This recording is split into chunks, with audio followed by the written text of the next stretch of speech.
الحمد لله وحده والصلاة والسلام على من لا نبي بعده اما بعد. یک دو آجا سوال کتا که ما همیش کتا که یک مردم نفلی روچگا بیحال بوارتی آئی روچگ پروشی آئی ہمیں وڑیں یا نا. البتہ حدیث تا ہستیں کہ رسول اللہ صلی اللہ علیہ وسلم بیان فرمائیں من نسی وهو صائم فأکل او شرب فلیتم صومه فإنما اطعمه اللہ وسقاه.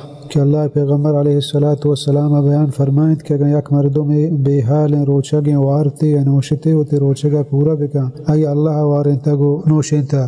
دیکھ حدیث ہے کہ اگر یک مردم بیحالی حالتا وارتی ای روچگا قضا نے ابزا بیحال بودتا پرچی پروانے ہیں چھوڑے ممانعت نہیں. یعنی اے نفلی روچگ بھی شر یا فرض بھی شر، یعنی رمضان و غیر رمضان روچگان انتہا فرق نہیں. کجام حالتا کہ مردم بیحال بود تو وارتے رمضان یا ہنو یک ششن روچان دارگائیں یا ہنچو عام نفلی روچگ یا روچگیں بیحال بو وارتے او تے روچگا پورا بکن اور آ روچگ آئی بودتا نپروشی اگر ایک مردم بیحالی حالتا ہوا. اور جمہور علماء نزدیک آئی روچگ بودتا گو روچگ نپروشی. پرچہ حدیث تا چویں الفاظ نہیں کہ اگر ایک مردم صرف رمضان بیحال بو وارتے، بلکہ حدیث عام ہے نفلی روچگی بھی شر یا فرض روچگی بھی شر بیحالی حالتا وارتے آئی روچگ بودتا آئی روچگ پرشی نپروشی.